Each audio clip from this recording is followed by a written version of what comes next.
Bonsoir YouTube. Aujourd'hui on se retrouve pour parler d'un sujet qui est très important pour le chiot.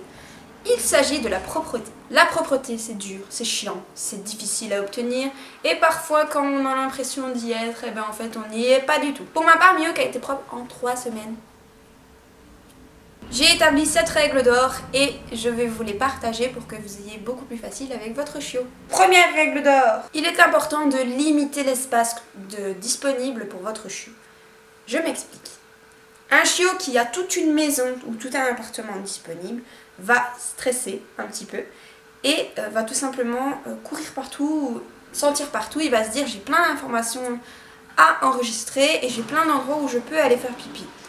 Le but, c'est justement de réduire cet espace au maximum pour le faire moins stresser et qu'il s'habitue à faire pipi à un endroit. Limitez par exemple l'espace de votre chiot à la cuisine ou à la salle de bain, peu importe l'endroit, tant que votre chiot a une alaise ou un torchon pour faire ses besoins dessus. Et au fur et à mesure, vous allez voir que votre chiot va se rapprocher de plus en plus de la propreté et de l'endroit où il doit faire ses besoins. L'utilisation d'une caisse est parfois vraiment bien. Tout dépend du chiot. Il y a certains chiots qui n'aiment pas l'enfermement, du coup la caisse se sentent plus stressés.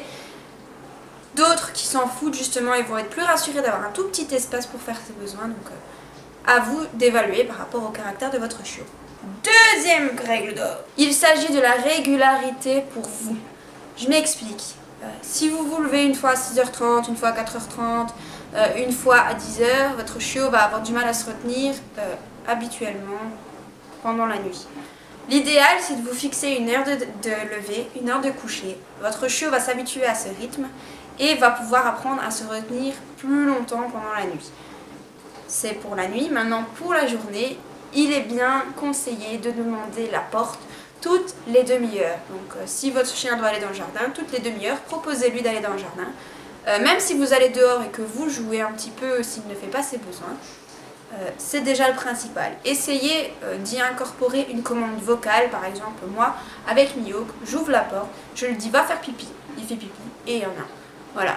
C'est à force d'avoir commencé à faire ses besoins, je lui ai dit fais pipi et c'est un petit peu rentré dans son cerveau comme si c'était un ordre en fait. Donc essayez d'être régulier et d'imposer un ordre pour que votre chiot comprenne bien ce que vous lui demandez. La troisième règle d'or. La troisième règle, c'est tout simplement la discrétion et la récompense. Il est conseillé, mais vivement conseillé, de récompenser en cas de bonnes actions. C'est-à-dire si votre chien se rapproche de plus en plus du torchon, qu'il n'est pas à 2 mètres du torchon, de le récompenser, puis à 1 mètre, de le récompenser encore plus, etc. jusqu'au moment où il arrive à l'endroit où il doit faire ses besoins. Il est également conseillé, si vous voyez votre chien faire ou si votre chien a fait pipi et que vous n'étiez pas là, de ne pas l'engueuler, tout simplement de prendre votre chien, de lui montrer, voilà, de le mettre à côté de son pipi, puis de le prendre et de le déposer sur le torchon ou dans le jardin. Tout dépend de l'endroit où il doit faire ses besoins. Ne mettez jamais son nez dedans. 1, vous endommagez votre relation et 2, le chien va pas comprendre du tout ce que vous lui demandez, du tout ce qu'il a fait. Il va juste se dire bon, même mon nez par terre, pourquoi on fait ça, ça me fait mal. Voilà. Il va pas comprendre plus. Donc déposez-le à l'extérieur ou sur le torchon. Si c'est dans une autre pièce, fermez la porte et nettoyez sans qu'il le voie. C'est vraiment important. Évitez dès le départ, dès le début de votre relation avec le chiot, de faire des bêtises. Sinon votre chiot va pas avoir confiance en vous et vous ne pourrez pas réaliser des merveilles avec lui. Quatrième règle d'or. La quatrième règle d'or, c'est de nettoyer correctement les besoins. Alors si vous pensez que ramasser avec un torchon ou avec de l'essuie-tout ou quelque chose comme ça, comment on appelle ça en France? Du sopalin. Si vous pensez qu'avec du sopalin ça suffit de ramasser les besoins, non, pas du tout. Pas du tout. Le chien a une capacité olfactive de 40 fois plus grande que celle de l'homme. Donc si vous ne nettoyez pas correctement toutes les odeurs à cet endroit-là, votre chien va revenir à cet endroit, va sentir son odeur, il va être content et il va faire pipi juste à côté ou il va faire caca juste à côté. Donc essayez de vraiment bien nettoyer, pas de camoufler avec du Febreze, de bien nettoyer cet endroit pour enlever les odeurs de votre animal. Cinquième règle d'or. La cinquième règle d'or, c'est tout simplement d'être patient. On n'obtient pas la propreté, tout comme on n'obtient pas une relation en un jour. Il va falloir du temps à votre chiot pour comprendre ce que vous lui demandez. Et il va falloir également du temps pour que la relation de confiance s'intègre entre vous deux. La propreté et la confiance, c'est deux choses qui fonctionnent ensemble. Si votre chien n'a pas confiance en vous, il ne va pas vous suivre pour aller faire ses besoins dehors ou il ne va pas vous écouter quand il va aller faire pipi sur le torchon.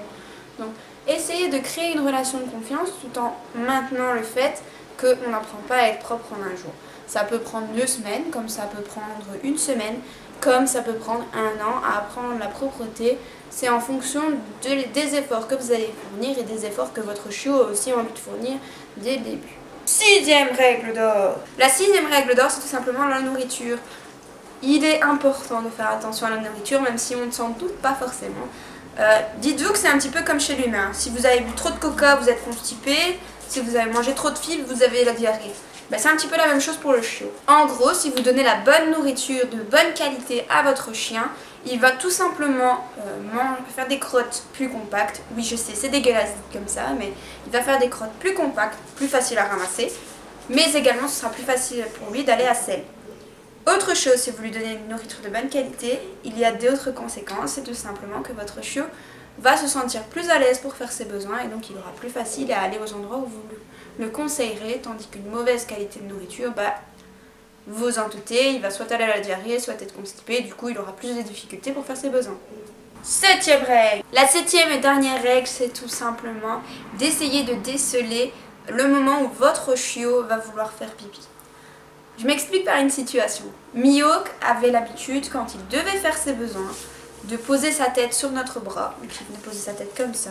Et du coup, à force, on a compris qu'à ce moment-là, c'est le moment où il devait aller faire ses besoins. Du coup, on lui ouvrait la porte, il allait faire pipi et puis revenir. Ça, c'est une manière de déceler un signe comme quoi votre chien doit faire ses besoins.